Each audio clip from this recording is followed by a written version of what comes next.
السلام علیکم ورحمۃ اللہ وبرکاتہ۔ اے آئی ایرا اسلامک ابراہیمک حکمت میں دوبارہ خوش آمدید۔ آج کا یہ ایپیسوڈ ہمیں اسلامی دستوری تاریخ کے ان اندھیروں مگر نور سے بھرپور ابواب میں لے جاتا ہے جسے عام الرمادہ راکھ کا سال کہا جاتا ہے۔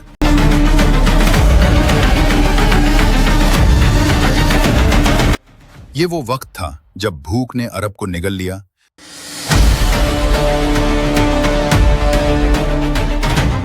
جب قانون انہدام کے کنارے پر کھڑا تھا اور جب قیادت کی آزمائش فتح سے نہیں بلکہ رات سے ہوئی۔ عظیم تحقیقی کام اسلامی فقہ کی بنیادیں، جلد اول، ذیلی جلد سوم، مصنف مسٹر ظہیر احمد میر سے ہم مقدمہ نمبر 17 کا مطالعہ کرتے ہیں۔ حضرت عمر بن الخطاب کی ایمرجنسی حکمرانی۔ یہ صرف قحط کی کہانی نہیں ہے، یہ دستوری رحمت کا ایک شاہکار ہے جہاں جان بچانے کے لیے قانون جھک گیا اور پھر دوبارہ سیدھا کھڑا ہو گیا۔ ہمارے ساتھ رہیے جب ہمنے کی کوشش کریں گے کہ انصاف اس وقت کیسے قائم رہتا ہے جب خود بقا ہی داؤ پر لگے۔ السلام علیکم، ہمارے چینل اے آئی ایرا اسلامک ابراہیمک وزڈم میں خوش آمدید۔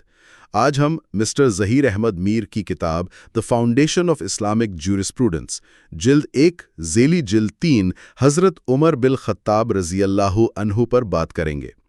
آج کی ہماری گفتگو کا موضوع ایک ایسے بحران پر ہے جس نے آپ کہہ سکتے ہیں کہ ایک پوری تہذیب کی بنیادوں کو آزما لیا تھا۔ ذرا تصور کیجئے، 18 ہجری کا سال ہے، عرب کی سرزمین پر ایک ایسا قحط پڑا ہے جس کی تاریخ میں مثال ملنا مشکل ہے۔ مہینوں سے بارش کا ایک قطرہ نہیں برسا، فصلیں وہ تو سوکھ کر بالکل خاک ہو چکی ہیں اور مویشی بھوک سے تڑپ تڑپ کر مر رہے ہیں۔ ہوا میں ہر وقت ایک گرد سی اڑتی رہتی ہے جس نے زمین کو بھورے سے راکھ کے رنگ میں بدل دیا ہے۔ اسی لیے تاریخ نے اس سال کو عام رمادہ یعنی راکھ کا سال کا نام دیا۔ ایسے میں خلیفہ وقت حضرت عمر بن الخطاب رضی اللہ عنہ کو ایک بہت ہی خوفناک سوال کا سامنا تھا، ایک ایسا سوال جو کسی بھی حکمران کے لیے سمجھیں کہ ایک ڈراونا خواب ہو سکتا ہے۔ سوال یہ تھا، جب آپ کے بنائے ہوئے قوانین ہی لوگوں کی زندگی بچانے میں ناکام ہو جائیں تو ایک ریاست کو کیا کرنا چاہیے؟ یہ صرف بھوک کا مسئلہ نہیں تھا، یہ ان کے دور کا سب سے بڑا آئینی چیلنج تھا۔ بالکل، اور یہ سمجھنا بہت ضروری ہے کہ یہ صرف ایک معاشی یا انسانی بحران نہیں تھا، بلکہ یہ ایک آئینی ہنگامی حالت تھی۔ آئینی ہنگامی حالت؟ جی، فرق یہ ہے کہ قحط صرف بھوک نہیں لاتا، وہ اپنے ساتھ معاشرتی ڈھانچے کو بھی توڑ دیتا ہے۔ جب لوگ بھوک سے مر رہے ہوں تو قانون کی عملداری ختم ہونے لگتی ہے، چوری بڑھ جاتی ہے، لوگوں کے آپس کے معاہدے ٹوٹ جاتے ہیں، اور سب سے بڑا مخمصہ ریاست کے لیے کھڑا ہو جاتا ہے۔ وہ کیا؟ وہ یہ کہ اگر آپ اس حالت میں بھی قانون پر سختی سے عمل کرواتی ہیں تو یہ سراسر ظلم ہے۔ ایک شخص جو اپنے بچوں کو بھوک سے مرتا دیکھ رہا ہے، اگر وہ روٹی کا ایک ٹکڑا چرا لے تو کیا آپ اس کا ہاتھ کاٹ دیں گی؟ اور اگر آپ قانون کو مکمل طور پہ معطل کر دیں تو ہر طرف افراتفری اور انارکی پھیل جائے گی، جنگل کا قانون نافذ ہو جائے گا۔ تو یہ ایک نہایت ہی نازک توازن تھا جسے حضرت عمر کو قائم کرنا تھا، رحم اور قانون کے درمیان، بقا اور نظم کے درمیان۔ ٹھیک ہے، تو آئیے اس کی گہرائی میں اترتے ہیں۔ اس خوفناک صورتحال میں جہاں ایک غلط فیصلہ پوری ریاست کو تباہی کی طرف لے جا سکتا تھا، حضرت عمر رضی اللہ تعالیٰ عنہ کا پہلا اور سب سے بنیادی قدم کیا تھا؟ ان کا پہلا قدم ہی سب سے زیادہ انقلابی اور آپ کہیں کہ جرأت مندانہ تھا۔ انہوں نے قحط کے دوران چوری پر حدود یعنی اسلامی سزاؤں کے نفاذ کو فوری طور پر معطل کر دیا۔ ایک منٹ یہاں رکتے ہیں، یہ تو بہت بڑی بات ہے۔ ہم ایک ایسی سزا کی بات کر رہے ہیں جو قرآن میں واضح طور پہ بیان کی گئی ہے۔ کیا اس فیصلے پر شدید تنقید نہیں ہوئی ہوگی؟ کیا لوگوں نے یہ نہیں کہا ہوگا کہ خلیفہ اللہ کے قانون کو بدل رہا ہے؟ یہ تو ریاست کی قانونی بنیادوں کو ہی چیلنج کرنے کے مترادف ہے۔ یقیناً یہ ایک غیر معمولی فیصلہ تھا اور آپ کا سوال بالکل بجا ہے، لیکن یہی حضرت عمر رضی اللہ تعالیٰ عنہ کی آئینی بصیرت کا کمال ہے۔ انہوں نے قانون کو ختم یا منسوخ نہیں کیا، بلکہ اس کے پیچھے موجود گہرے اصول کو سمجھا۔ انہوں نے ایک نیا اصول وضع کیا، اور وہ اصول یہ تھا کہ جب بقا خطرے میں ہو تو زندگی کی حفاظت سزا پر فوقیت رکھتی ہے۔ اس شخص پر ہوتا ہے جس کے پاس انتخاب کی آزادی ہو۔ جب کوئی شخص بھوک سے مرنے کے قریب ہو اور اس کے پاس چوری کے علاوہ کوئی راستہ نہ بچے تو تکنیکی طور پر اس کے پاس کوئی انتخاب نہیں ہوتا۔ اس کا عمل جرم نہیں بلکہ بقا کی ایک مجبوری ہے۔ تو یہ قانون کی منسوخی نہیں تھی، بلکہ اسے ہم حالات کے مطابق قانون کا نفاذ کہہ سکتے ہیں، یعنی نیت اور حالات کو مد نظر رکھنا۔ بالکل درست۔ انہوں نے یہ اصول قائم کیا کہ رحم کے بغیر قانون ظلم ہے۔ سزا کا مقصد معاشرے میں انصاف قائم کرنا ہے، نہ کہ مجبور لوگوں کو مزید اذیت دینا۔ اور یہ فیصلہ ان کے طرز حکومت کی بنیاد بن گیا کہ قانون انسانوں کی خدمت کے لیے ہے، انسان قانون کی خدمت کے لیے نہیں۔ ٹھیک ہے، یہ تو ایک پہلو ہو گیا، لیکن یہاں ایک تضاد نظر آتا ہے۔ ایک طرف تو قانون میں نرمی کی جا رہی ہے، لیکن دوسری طرف ایسے بحران سے نمٹنے کے لیے ریاست کو بہت زیادہ اختیارات کی ضرورت پڑتی ہے۔ خوراک کی تقسیم کو کنٹرول کرنا، دوسرے صوبوں سے وسائل منگوانا، بازار پر نظر رکھنا، یہ سب کچھ اختیارات کو ایک جگہ مرکز کرنے کے مترادف ہے۔ تاریخ گواہ ہے کہ ایسے بحران اکثر آمروں کو جنم دیتے ہیں جو ہنگامی حالت کو مستقل بادشاہت میں بدل دیتے ہیں۔ حضرت عمر رضی اللہ تعالیٰ عنہ نے یہ اختیارات استعمال کرتے ہوئے خود کو آمریت سے کیسے بچایا؟ یہ اس پورے واقعے کا سب سے اہم آئینی سوال ہے، اور اس کا جواب ان کی قائم کردہ حدود میں ہے۔ انہوں نے غیر معمولی اختیارات تو استعمال کیے، لیکن ان پر واضح آئینی لکیریں کھینچ دیں۔ مثلاً انہوں نے کسی کی نجی ملکیت کو ضبط نہیں کیا، یہ کہہ کر کہ ریاست کو ضرورت ہے۔ لوگوں کو جبری طور پر ان کے گھروں سے بے دخل نہیں کیا، کسی کو منمانی سزا نہیں دی گئی، اور سب سے اہم بات، کسی کو بھی ریاست کے خلاف شکایت کرنے یا تنقید کرنے سے نہیں روکا۔ تو یہ ہنگامی طرز حکومت اور آمرانہ حکمرانی کے درمیان ایک واضح فرق ہے، یعنی اختیارات کا استعمال مقصد کے حصول کے لیے تھا، خود اختیار کو مضبوط کرنے کے لیے نہیں۔ جی ہاں، بالکل۔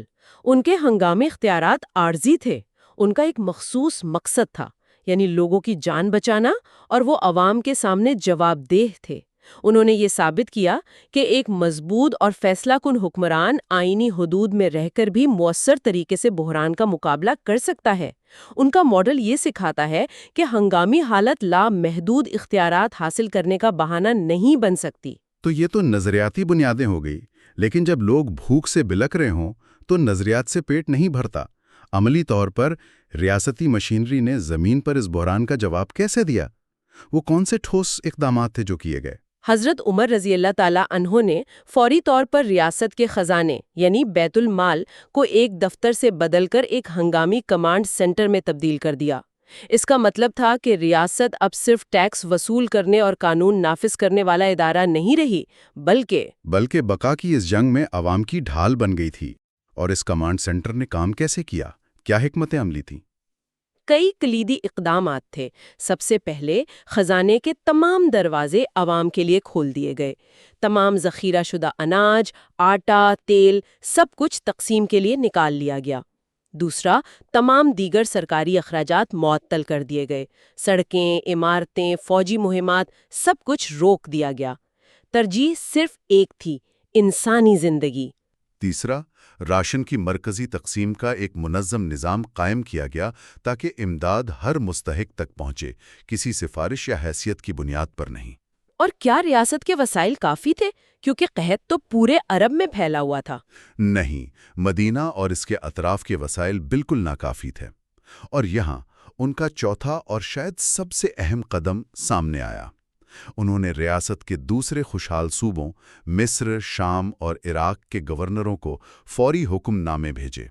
یہ کوئی درخواست نہیں تھی، یہ ایک حکم تھا کہ وہ فوری طور پر اناج، آٹا اور تیل سے لدے قافلے اور بحری جہاز مدینہ اور متاثرہ علاقوں کی طرف روانہ کریں۔ یہ تو ایک طرح سے وفاقی نظام کا امتحان تھا۔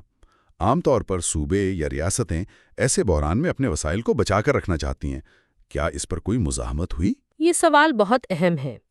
ہو سکتا ہے کہ کچھ گورنروں نے ہچکچاہٹ محسوس کی ہو، لیکن حضرت عمر رضی اللہ تعالیٰ عنہ کا اختیار اور ان کی اخلاقی حیثیت اتنی بلند تھی کہ کسی نے حکم عدولی کی جرت نہیں کی۔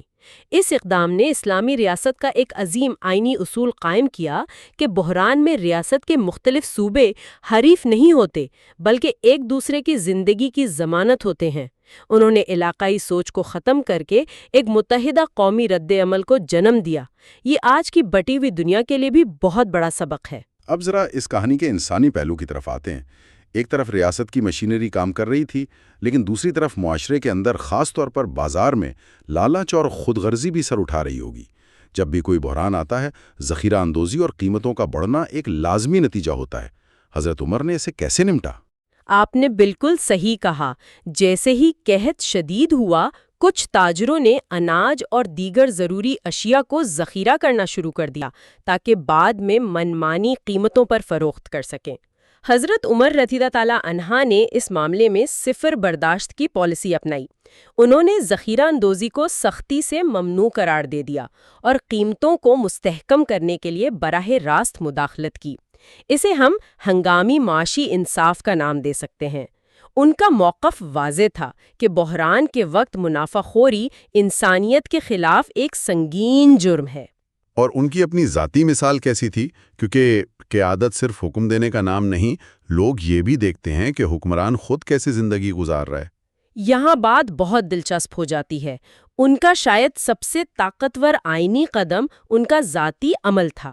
انہوں نے قسم کھائی کہ جب تک قحط ختم نہیں ہو جاتا اور ان کی رعایا کا آخری فرد بھی پیٹ بھر کر نہیں کھا لیتا، وہ نہ گوشت کھائیں گی، نہ چربی اور نہ ہی گھی کا استعمال کریں گی۔ وہ خود سوکھی روٹی اور زیتون کا تیل کھا کر گزارا کرتی تھیں، بالکل اسی طرح جیسے ان کی ریاست کا غریب ترین شہری گزارا کر رہا تھا۔ یعنی یہ کوئی دکھاوا یا علامتی بھوک ہڑتال نہیں تھی؟ ہرگز نہیں۔ یہ تکلیف میں مبتلا عوام کے ساتھ اتھارٹی کی اخلاقی ہم آہنگی تھی۔ ماخوذ میں ایک واقعہ ملتا ہے کہ ایک بار ان کے سامنے بھنا ہوا گوشت پیش کیا گیا تو انہوں نے اسے پیچھے دھکیل دیا اور کہا، میں ایک برا حکمران ہوں گا اگر میں اچھا کھانا کھاؤں جبکہ میرے لوگ بھوکے مر رہے ہوں۔ اس عمل کے ذریعے انہوں نے یہ اصول قائم کیا کہ جو حکمران عوام کا درد بانٹتا ہے اسی کی حکومت جائز اور قانونی ہوتی ہے۔ اختیار اور قربانی کا یہ امتزاج ان کی قیادت کی پہچان ہے۔ اور جو امداد تقسیم کی جا رہی تھی، اس کا دائرہ کار کیا تھا؟ کیا وہ صرف مسلمانوں کے لیے تھی یا اس میں سب شامل تھے؟ امداد مکمل طور پر ضرورت کی بنیاد پر تھی، کسی کی شناخت یا مذہب کی بنیاد پر نہیں۔ مسلمان ہوں یا غیر مسلم، شہری ہوں یا مسافر، بیوہ ہو یا یتیم، ہر بھوکے اور ضرورت مند کی مدد کی گئی۔ حضرت عمر نے اپنے عمل سے یہ اعلان کیا کہ ریاست کا خزانہ ہر اس شخص کا ہے جو بھوکا ہے۔ یہ آئینی فلاح و بہبود کی خالص ترین شکل ہے، جہاں ریاست کی نظر میں تمام انسان برابر ہیں اور ان کی بنیادی ضرورت یعنی زندگی کا تحفظ سب سے مقدم ہے۔ تو آخرکار یہ خوفناک بحران ختم ہوا، بارشیں واپس آئیں، زمین نے پھر سے سبزہ اگانا شروع کیا اور زندگی معمول پر آنے لگی۔ اب سوال یہ پیدا ہوتا ہے کہ کیا یہ ہنگامی اقدامات مستقل ہو گئے؟ کیا ریاست کا بڑا ہوا کنٹرول ویسے ہی قائم رہا؟ کیونکہ تاریخ ہمیں بتاتی ہے کہ طاقت ایک بار حاصل ہو جائے تو اسے واپس کرنا بہت مشکل ہوتا ہے۔ فصل کٹنے کی خبر آئی، حضرت عمر رضی اللہ تعالی عنہ نے فوری طور پر عام قانون کو اس کی پوری روح کے ساتھ بحال کر دیا۔ ٹیکس کی وصولی جو روک دی گئی تھی وہ دوبارہ شروع ہو گئی۔ حدود کا نفاذ جو معطل تھا اسے واپس نافذ کر دیا گیا۔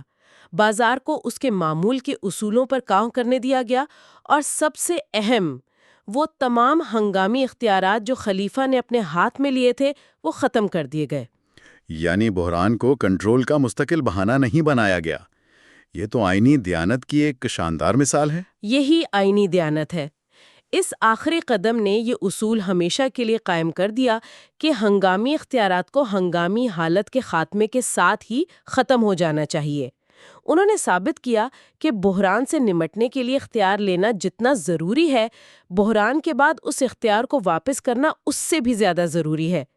یہ اس بات کو یقینی بناتا ہے کہ ریاست ہمیشہ قانون کے تابع رہے، کسی فرد کی مرضی کے نہیں۔ اگر ہم اس پوری آئینی ماسٹر کلاس کا خلاصہ کریں تو اس سے ہمیں کیا اہم اسباق ملتے ہیں جو آج بھی ہمارے لیے مشعل راہ ہیں؟ کئی بڑے اور لازوال اسباق ہیں۔ پہلا، قانون زندگی کی خدمت کے لیے ہے، زندگی قانون کی بھیڑ چڑھانے کے لیے نہیں۔ دوسرا، ہنگامی اختیارات ضروری ہو سکتے ہیں لیکن انہیں ہمیشہ محدود، بامقصد اور جواب دہ ہونا چاہیے۔ تیسرا، عوام کی فلاح و بہبود، خاص طور پر سب سے کمزور طبقے کی، ریاست کی بنیادی آئینی ذمہ داری ہے۔ چوتھا، سچی قیادت صرف حکم نہیں دیتی بلکہ قربانی سے مثال قائم کرتی ہے۔ اور پانچواں اور شاید سب سے اہم، ہنگامی حالت سے نکلنے کا منصوبہ اتنا ہی ضروری ہے جتنا اس میں داخل ہونے کا۔ یہ تاریخی اسباق آج کی ہماری جدید دنیا کے لیے کس طرح متعلقہ ہیں؟ آج ہمیں وبائی امراض، موسمیاتی آفات، معاشی بحران اور خوراک کی کمی جیسے چیلنجز کا سامنا ہے۔ آج بھی ہمیں بالکل انہی مخمصوں کا سامنا ہے، صرف شکلیں بدل گئی ہیں۔ بقا مقابلہ قانون، لاک ڈاؤن مقابلہ روزگار، حکومتی کنٹرول مقابلہ ذاتی آزادی، امیر اور غریب ممالک کے درمیان وسائل کی تقسیم۔ حضرت عمر رضی اللہ تعالیٰ عنہ کا ماڈل ہمیں ایک عملی اور اخلاقی کتب نما فراہم کرتا ہے۔ یہ ہمیں سکھاتا ہے کہ جب لوگوں کے پاس انتخاب ختم ہو جائے تو سزا کو معطل کر دو، رسمی کارروائیوں پر خوراک کو ترجیح دو، امداد کو مرکزی سطح پر منظم کرو لیکن ہمدردی کو ہر سطح پر پھیلا دو، اور سب سے اہم، ہنگامی اختیارات کو وقت پر ختم کر دو تاکہ جمہوریت اور قانون کی حکمرانی محفوظ رہے۔ تو اس پورے واقعے کا حتمی پیغام کیا ہے؟ وہ ایک نقطہ جو ہمارے سننے والوں کو ہمیشہ یاد رہنا چاہیے۔ حتمی پیغام ماخذ میں بیان کیے گئے ایک بہت ہی طاقتور جملے میں پوشیدہ ہے۔ سب سے مضبوط قانون وہ ہے جو زندگی بچانے کے لیے جھک جائے اور پھر دوبارہ سیدھا کھڑا ہو جائے۔ عام الارمادہ کے دوران ریاست ٹوٹی نہیں، بکھری نہیں، بلکہ ایک پناہ گاہ میں تبدیل ہو گئی، اور یہی آئینی قیادت کی اعلیٰ ترین شکل ہے۔ اگلی گفتگو میں ہم ایک اور اہم موضوع پر بات کریں گے: آئینی جانشینی کی منصوبہ بندی۔ کیس 18 افراتفری کو شروع ہونے سے پہلے روکنا۔ برائے کرم ہمارے چینل کو سبسکرائب کریں، لائک کریں اور اس ویڈیو کو اپنے دوستوں کے ساتھ بھی شیئر کریں۔